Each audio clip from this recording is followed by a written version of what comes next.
Hello friends, welcome back to our YouTube channel. Friends, આ વિડીયોની અંદર આપણે ધોરણ 12 કમ્પ્યુટરનું મોડેલ પેપર જોશું કે જે આવનારી બોર્ડની પરીક્ષામાં પણ તમને ખૂબ જ ઉપયોગી થશે. Question number 50.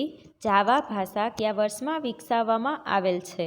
Option A 1990, B 1992, C 1991, D 1993. અને આપણો સાચો આન્સર આવશે ઓપ્શન સી 1991.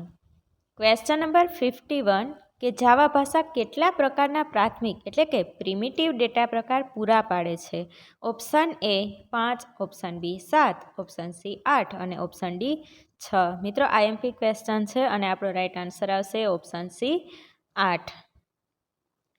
ક્વેશ્ચન નંબર 52 કે કેરેક્ટર ડેટા પ્રકારમાં કયા અક્ષર સમૂહમાંથી એક અક્ષર હોય છે? Option A Unicode, B IEEE, C ASCII, D આપેલ તમામ. અને આપણો સાચો આન્સર આવશે option A Unicode. Question number 53 કે જ્યારે ચલ કે પદાવલીની કિંમત પ્રમાણે અલગ અલગ ઘણા કાર્યોના વિકલ્પો હોય ત્યારે નીચેનામાંથી કયા વિધાનનો ઉપયોગ કરશો? ઓપ્શન એ ઇફ વિધાન, બી ફોર વિધાન, સી સ્વિચ વિધાન, ડી આપેલ તમામ. અને આપણો સાચો આન્સર આવશે ઓપ્શન સી સ્વિચ વિધાન. ક્યારે મિત્રો સ્વિચ વિધાનનો ઉપયોગ થશે? તો કે ચલ કે પદાવલીની કિંમત પ્રમાણે અલગ અલગ ઘણા કાર્યો હોય ત્યારે છે એ આ સ્વિચ વિધાનનો ઉપયોગ થાય. અધરવાઇઝ છે ઇફ વિધાન અથવા ફોર વિધાન અથવા વાઇલ ડુ લાઈફ ગમે તે તમે યુઝ કરી શકો છો. ક્વેશ્ચન નંબર 54 કે નીચેનામાંથી કઈ લૂપ વિધાનમાં પહેલાં પદાવલીઓનો અમલ થાય અને પછી પદાવલીની કિંમત ટેક્સ્ટ કરવામાં આવે છે?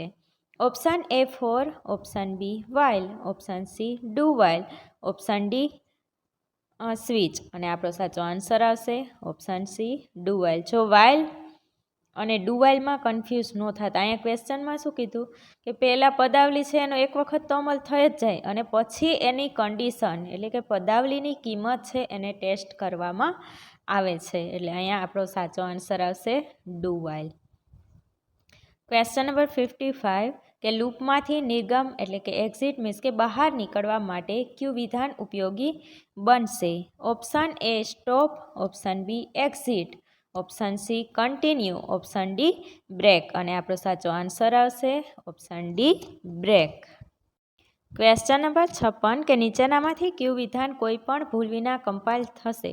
ઓપ્શન એ છે ફોર ઇન્ટીજર i = 7, બ્રેકેટ આ તે તમે સમજી જાજો વિદ્યાર્થી મિત્રો કે કઈ રીતના લખેલા છે.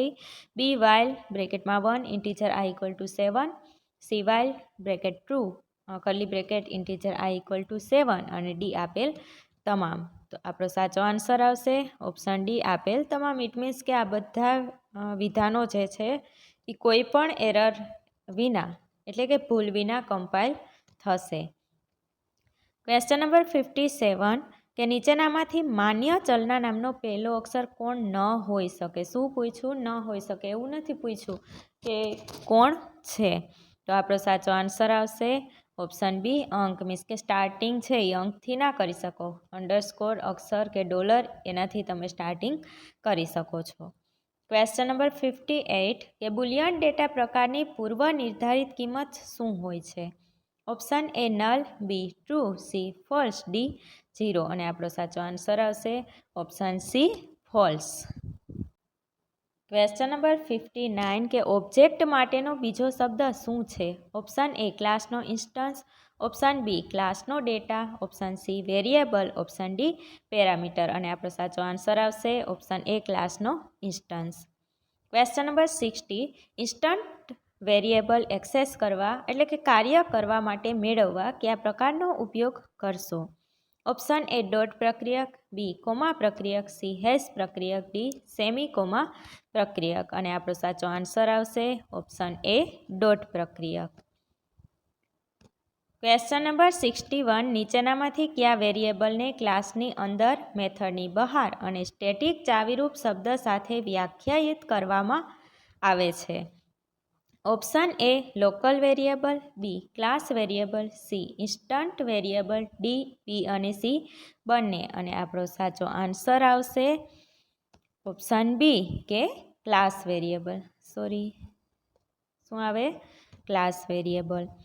ક્વેશ્ચન નંબર 62 કે જાવામાં એક જ નામ સાથેની જુદી જુદી મેથડ ક્વેશ્ચન નંબર 62 કે જાવામાં એક જ નામ સાથેની જુદી જુદી મેથડ એટલે option A polymorphism.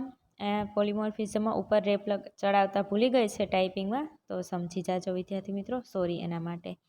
Option B છે કન્સ્ટ્રક્ટર્સ, ઓપ્શન સી છે એક્સેસર મેથડ, ઓપ્શન ડી છે ઇનહેરિટન્સ. અને આપણો સાચો આન્સર આવશે ઓપ્શન એ કે પોલિમોર્ફિઝમ. કોને? તો કે એક જ નામ સાથેની જુદી જુદી મેથડ હોય તેને.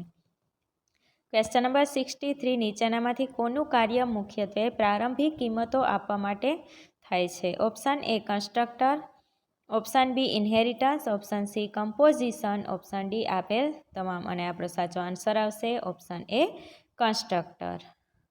ક્વેશ્ચન નંબર 64 ચલ વગરના કન્સ્ટ્રક્ટર સાથેનો ઓબ્જેક્ટ બનાવવાનો પ્રયત્ન કરવામાં આવે છે ત્યારે આઉટપુટ શું મળે છે?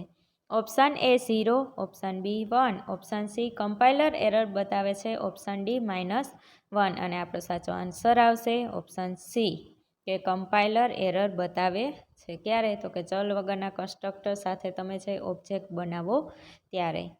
ક્વેશ્ચન નંબર 65 પેકેજ વિધાનની વાક્ય રચના કઈ છે? Option A package name, B package name, C package name, D package name. Difference શું છે? તો કે પહેલામાં કર્લી બ્રેકેટ છે, બીજામાં કોણીય કૌંસ છે અને સેમિકોલન છે, સીમાં ખાલી કોણીય કૌંસ છે, ડીમાં છે સિમ્પલ બ્રેકેટમાં પેકેજ નેમ અને લાસ્ટમાં સેમિકોલન. અને આપણો સાચો આન્સર આવશે ઓપ્શન બી પેકેજ નેમ અને સેમિકોલન. ક્વેશ્ચન નંબર 66 કે સુપર ક્લાસના કન્સ્ટ્રક્ટરને કોલ કરવા માટે સબક્લાસના કન્સ્ટ્રક્ટરમાં ચાવીરૂપ શબ્દ કયો વાપરશો? Option A extends, B call, C super, D subs. અને રાઈટ આન્સર આવશે option C super. Question number 67 કે ઓબ્જેક્ટના એટ્રીબ્યુટને પ્રદર્શિત કરવા માટે કઈ મેથડ ઉપયોગી થશે? Option A display, B show, C print, D એક પણ નહીં. અને આપણો સાચો આન્સર આવશે ઓપ્શન બી શો.